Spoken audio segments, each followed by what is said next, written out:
ನಮಸ್ತೆ ವೀಕ್ಷಕರೇ, welcome to ಸಂಪೂರ್ಣ ವಾರ್ತೆ. ನಾನು ನಿಮ್ಮ ಶಿವಾನಂದ ಬಿವಿ. ಇವತ್ತಿನ ಮುಖ್ಯಾಂಶಗಳು: ಗಡಿಯಲ್ಲಿ ಸತತ 10 ದಿನಗಳ ಪಾಕಿಸ್ತಾನ ಕದನ ವಿರಾಮ ಉಲ್ಲಂಘನೆ, ರಾಜಸ್ಥಾನದಲ್ಲಿ ಬೇಹುಗಾರಿಕೆ ನಡೆಸುತ್ತಿದ್ದ ಪಾಕಿಸ್ತಾನಿ ರೇಂಜರ್ ವಶಕ್ಕೆ, ದಕ್ಷಿಣ ಕನ್ನಡ ಉಡುಪಿಯಲ್ಲಿ ಕೋಮು ಹಿಂಸೆ ನಿಗ್ರಹ ಪಡೆ ಸ್ಥಾಪನೆಗೆ ನಿರ್ಧಾರ, ದುಷ್ಕೃತ್ಯಗಳ ನಿಗ್ರಹಕ್ಕೆ ಪೊಲೀಸರಿಗೆ ಸಂಪೂರ್ಣ ಸ್ವತಂತ್ರ, ಜಿ ಪರಮೇಶ್ವರ್ ಹೇಳಿಕೆ, ದೇಶಾದ್ಯಂತ ಪೂರ್ವ ಮುಂಗಾರು ಚುರುಕು, ಮುಂದಿನ 1 ವಾರಗಳ ಭಾರೀ ಮಳೆ ನಿರೀಕ್ಷೆ, ಯೆಲ್ಲೋ ಅಲರ್ಟ್ ಕೂಡ ರಾಜ್ಯದಲ್ಲಿ ಘೋಷಣೆ. ಪಹಲ್ಗಾಮ್ ಭಯೋತ್ಪಾದಕ ದಾಳಿ ಹಿನ್ನೆಲೆಯಲ್ಲಿ ಭಾರತ ಪಾಕಿಸ್ತಾನದ ನಡುವೆ ಉದ್ವಿಗ್ನತೆ ಹೆಚ್ಚಾಗಿದ್ದು, ಗಡಿ ಪ್ರದೇಶದಲ್ಲಿ ಪಾಕಿಸ್ತಾನ ಪದೇ ಪದೇ ಕದನ ವಿರಾಮ ಉಲ್ಲಂಘಿಸುತ್ತಿದೆ.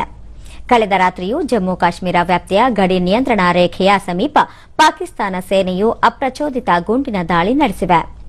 ನಿನ್ನೆ ಹಾಗೂ ಇಂದು ಸುಮಾರು 8 ಜಿಲ್ಲೆಗಳ ವ್ಯಾಪ್ತಿಯಲ್ಲಿ ಕದನ ವಿರಾಮ ಉಲ್ಲಂಘನೆಯಾಗಿದೆ. ಪಹಲ್ಗಾಮ್ ದಾಳಿ ಬಳಿಕ ಸತತ 10ನೇ ದಿನ ಪಾಕಿಸ್ತಾನ ಸೇನೆ ಅಪ್ರಚೋದಿತ ಗುಂಡಿನ ದಾಳಿ ನಡೆಸಿದೆ. ಆದರೆ ಯಾವುದೇ ಪ್ರಾಣಹಾನಿ ಸಂಭವಿಸಿಲ್ಲ. ಭಾರತದ ರಕ್ಷಣಾ ಪಡೆಗಳು ಅದಕ್ಕೆ ತೀವ್ರ ಪ್ರತ್ಯುತ್ತರ ನೀಡಿವೆ. ಇದಲ್ಲದೆ ಕುಪ್ವಾರ, ಬಾರಾಮುಲ್ಲಾ, ಪೂಂಚ್, ರಜೌರಿ, ಮೆಂದಾರ್, ನೌಶೇರಾ, ಸುಂದರ್ಬನಿ ಮತ್ತು ಅಖ್ನೂರ್ ಪ್ರದೇಶಗಳಲ್ಲಿ ಗಡಿ ಪ್ರದೇಶದಲ್ಲಿ ಭದ್ರತಾ ಪಡೆಗಳ ಗಸ್ತು ಹೆಚ್ಚಿಸಲಾಗಿದ್ದು, ಪಾಕಿಸ್ತಾನದ ದುಸ್ಸಾಹಸದ ಮೇಲೆ ಹೆಚ್ಚಿನ ನಿಗಾ ಇಡಲಾಗಿದೆ. ಗಡಿಯಾಚೆಯಿಂದ ನುಸುಳುಕೋರರು ಇತ್ತ ಬರದಂತೆ ಕಠಿಣ ಕ್ರಮಗಳನ್ನು ಕೈಗೊಳ್ಳಲಾಗಿದೆ ಎಂದು ರಕ್ಷಣಾ ಇಲಾಖೆ ಪ್ರಮುಖರು ತಿಳಿಸಿದ್ದಾರೆ. ಭಾರತದ ಗಡಿ ಪ್ರದೇಶದಲ್ಲಿ ಬೇಹುಗಾರಿಕೆ ನಡೆಸುತ್ತಿದ್ದ ಪಾಕಿಸ್ತಾನಿ ರೇಂಜರ್ಸ್ನ ಯೋಧನೊಬ್ಬನನ್ನು ಭಾರತದ ಗಡಿ ಭದ್ರತಾ ಪಡೆ ವಶಕ್ಕೆ ಪಡೆದುಕೊಂಡಿದೆ. ರಾಜಸ್ಥಾನದ ಶ್ರೀಗಂಗಾನಗರದಲ್ಲಿ ಗಡಿಯೊಳಗೆ ನುಸುಳಲು ಪ್ರಯತ್ನಿಸುತ್ತಿದ್ದ ಪಾಕಿಸ್ತಾನಿ ರೇಂಜರ್ ಒಬ್ಬನನ್ನು ಬಹವಲ್ಪುರ ವಲಯದ ಗಡಿ ಭದ್ರತಾ ಪಡೆಯ ಸಿಬ್ಬಂದಿ ಬಂಧಿಸಿದ್ದಾರೆ. ಇದಕ್ಕೂ ಮೊದಲು ಪಂಜಾಬ್ ವಲಯದಲ್ಲಿ ಅನಿರೀಕ್ಷಿತವಾಗಿ ಗಡಿ ದಾಟಿದ್ದ ಭಾರತದ ಗಡಿ ರಕ್ಷಣಾ ಪಡೆಯ ಯೋಧರೊಬ್ಬರನ್ನು ಪಾಕಿಸ್ತಾನ ಬಂಧಿಸಿತು. ಕಳೆದ 1 ವಾರದಿಂದ ಪಾಕಿಸ್ತಾನದ ವಶದಲ್ಲಿರುವ ಬಿಎಸ್ಎಫ್ ಯೋಧನನ್ನು ಹಸ್ತಾಂತರಿಸುವಂತೆ ಬಿಎಸ್ಎಫ್ ಹಲವು ಬಾರಿ ಪಾಕಿಸ್ತಾನಕ್ಕೆ ಮನವಿ ಮಾಡಿ ಸಂಧಾನ ಸಭೆಗಳನ್ನು ಮಾಡಿತ್ತಾದರೂ ಪಾಕಿಸ್ತಾನ ಒಪ್ಪದೆ ಮಾತುಕತೆ ವಿಫಲವಾಗಿತ್ತು.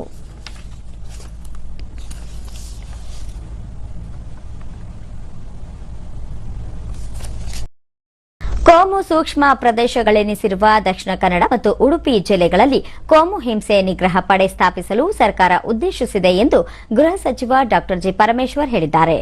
ಬೆಂಗಳೂರಿನಲ್ಲಿಂದು ಸುದ್ದಿಗಾರರೊಂದಿಗೆ ಅವರು ಮಾತನಾಡಿದರು. ಸುಹಾಸ್ ಶೆಟ್ಟಿ ಹತ್ಯೆ ಪ್ರಕರಣವನ್ನು ರಾಜ್ಯ ಪೊಲೀಸರು ಸಮರ್ಥವಾಗಿ ನಿಭಾಯಿಸಿದ್ದಾರೆ. ಪ್ರಕರಣಕ್ಕೆ ಸಂಬಂಧಿಸಿದಂತೆ 8 ಮಂದಿಯನ್ನು ಬಂಧಿಸಲಾಗಿದ್ದು, ವಿಚಾರಣೆ ನಡೆಸಲಾಗುತ್ತಿದೆ.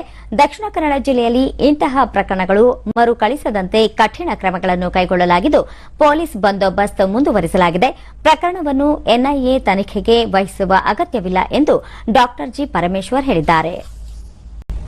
ಈ ನಡುವೆ ಬೆಂಗಳೂರಿನ ಎಚ್ಎಸ್ಆರ್ ಲೇಔಟ್ನಲ್ಲಿ ಯುವತಿಯೊಬ್ಬಳು ನಗ್ನವಾಗಿ ಓಡಾಡಿದ ವಿಷಯದ ಬಗ್ಗೆಯೂ ಪ್ರಸ್ತಾಪಿಸಿದ ಗೃಹ ಸಚಿವರು, ಬೆಂಗಳೂರಿನ ಯಾವ ಭಾಗದಲ್ಲಿ ಅನಧಿಕೃತ ಪಿಜಿಗಳ ಬಗ್ಗೆ ಸಮೀಕ್ಷೆ ನಡೆಸಿ ವರದಿ ಸಲ್ಲಿಸುವಂತೆ ಪೊಲೀಸರಿಗೆ ಸೂಚನೆ ನೀಡಲಾಗಿದೆ. ವರದಿ ಬಂದ ಬಳಿಕ ಅನಧಿಕೃತ ಪಿಜಿಗಳ ಬಗ್ಗೆ ಕ್ರಮ ಕೈಗೊಳ್ಳಲಾಗುತ್ತದೆ ಎಂದು ತಿಳಿಸಿದರು.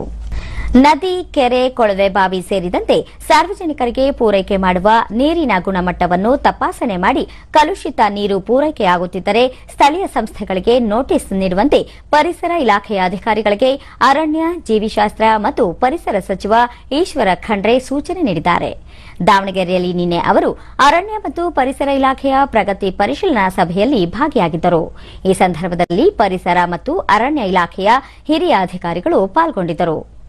ನಂತರ ಈಶ್ವರ ಬಿ ಖಂಡ್ರೆ ಪ್ರಸಕ್ತ ವರ್ಷದ ಮುಂಗಾರಿನಲ್ಲಿ ಅರಣ್ಯ ಇಲಾಖೆ ನಡೆಸುವ ವನ ಮಹೋತ್ಸವದಲ್ಲಿ ರಸ್ತೆಯ ಬದಿಗಳಲ್ಲಿ ಎತ್ತರವಾಗಿ ಬೆಳೆಯುವ ಮರಗಳ ಸಸಿಗಳನ್ನು ನೆಡಲು ಆದ್ಯತೆ ನೀಡುವಂತೆ ಅಧಿಕಾರಿಗಳಿಗೆ ಸೂಚನೆ ನೀಡಿದರು.